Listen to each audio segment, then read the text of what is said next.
आज हम जिस फिल्म को देखने जा रहे हैं उसका नाम अगतिया है। यह एक ऐतिहासिक हॉरर फिल्म है। इस फिल्म की संक्षिप्त कहानी ही अब हम देखने जा रहे हैं। तो चलिए बिना देर किए सीधे कहानी में प्रवेश करते हैं। अघातियन एक संघर्षरत आर्ट डायरेक्टर ने अपनी पहली परियोजना के लिए पुडुचेरी में एक फ्रेंच बंगले को किराए पर लेकर अपनी बचत लगा दी। ये बंगला अब रोयन और उसकी बीमार दादी हेलेन द्वारा किराए पर लिया गया है।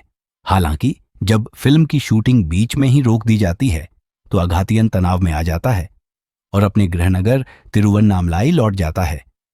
उसकी मां अंजलाई हड्डी के कैंसर से जूझ रही है और कीमोथेरेपी के कारण उसकी याददाश्त कमजोर हो गई है। वीणा, अघातियन की बचपन की दोस्त और प्रेमिका, एक नवोन्मेषी समाधान सुझाती है। बंगले को एक डरावने आकर्षण हॉन्टेड हाउस में बदलना। दोनों मिलकर इस योजना को अंजाम देते हैं और उनका उद्यम जल्द ही सफल हो जाता है। बंगले के नवीनीकरण के दौरान उन्हें एक 18वीं सदी का एंटीक पियानो मिलता है। इसे ठीक करते समय उन्हें एक कंकाल और एक 8 मिलीमीटर फिल्म रोल का बॉक्स मिलता है। अघातियन और वीणा फिल्म रोल चलाते हैं जो 1940 के दशक के एक सिद्ध डॉक्टर सिद्धार्थन की कहानी बताती है। फिल्म में सिद्धार्थन का फ्रांस से पौंडीचेरी तक का सफर दिखाया गया है, जो उस समय एडविन डुप्लेक्स के अत्याचारी शासन के अधीन था। एडविन एक निर्दयी नस्लवादी था जो भारतीयों पर अत्याचार करता था। फिल्म में सिद्धार्थन द्वारा एडविन की बहन जैकलीन पूविजी का इलाज भी दिखाया गया है, जो एक दुर्घटना में लकवाग्रस्त हो गई थी। फिल्म रोल के अंत तक अघातियन और वीणा के मन में और सवाल उठते हैं। वीणा को बंगले में अजीब घटनाएं महसूस होने लगती हैं, जो एक आगंतुक के गायब होने से और जटिल हो जाती हैं। यह आगंतुक एक राजनेता का भाई था और इस घटना के बाद सरकार ने उनके व्यवसाय को बंद कर दिया। अघातियन अपनी बदकिस्मती पर दुखी होकर बंगले के अंदर एक छुपी हुई सब्वे खोजता है, जहां वह गायब आगंतुक को ढूंढ लेता है। हालांकि उसकी आंखों के सामने जैकलीन पूविजी के भूत से ग्रसित वीणा आगंतुक पर हमला करती है। अघातियन ग्रसित वीणा से सिद्धार्थन की डायरी बचा लेता है।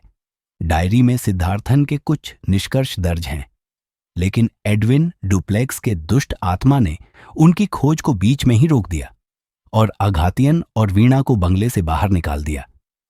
अघातियन को उसके पिता का फोन आता है, जो उसे बताते हैं कि उसकी मां की हालत बिगड़ रही है।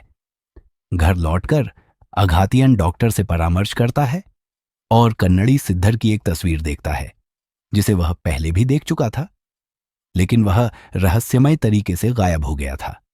डॉक्टर सुझाव देता है कि सिद्ध चिकित्सा ही उसकी मां के इलाज का एकमात्र उपाय हो सकती है। बंगले के अतीत का सच जानने के लिए दृढ़ संकल्पित अघातियन रोयन और उसकी दादी हेलेन का सामना करता है। हालांकि वे उसे एडविन डुप्लेक्स के अवशेष देते हैं, जिसे अघातियन बेकार समझता है। अघातियन को यह नहीं पता था कि उसके जीवन को कालंगिनाथ सिद्धर ने आशीर्वाद दिया था, जिन्होंने उसे मृत पैदा होने के बाद पुनर्जीवित किया था। उसके पिता को दृढ़ विश्वास था कि अघातियन एक दैवीय बच्चा है, जिसे ईश्वरीय आशीर्वाद प्राप्त है।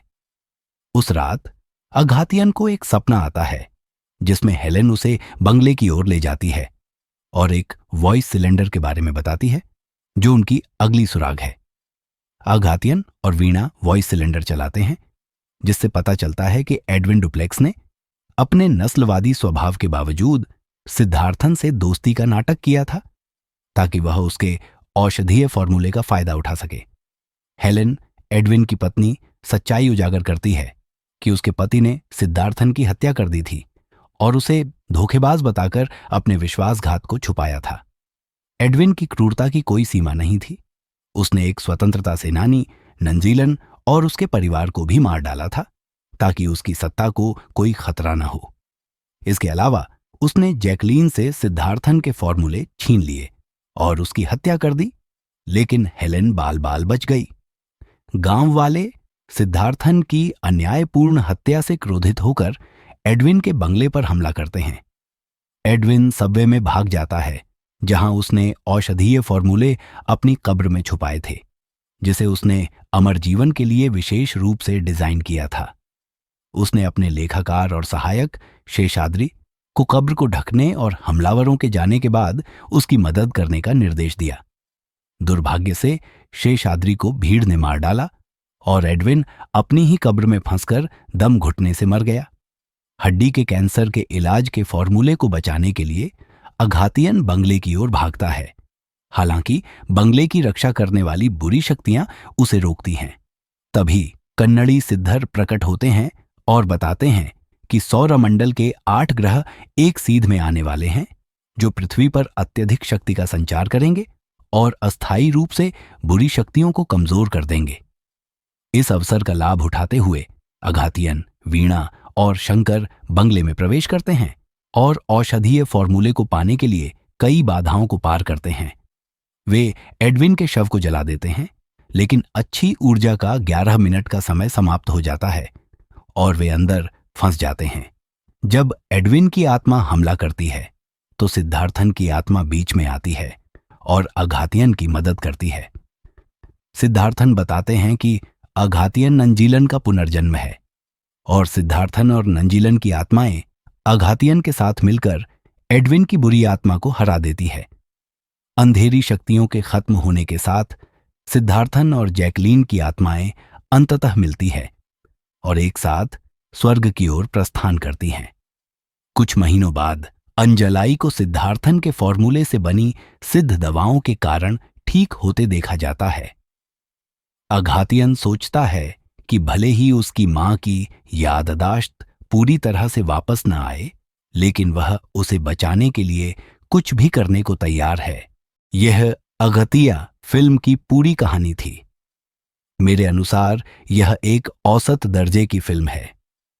मेरी रेटिंग 2.7/5। अगर आपको यह कंटेंट पसंद आया हो तो लाइक और सब्सक्राइब करें। दोस्तों, देखने के लिए धन्यवाद।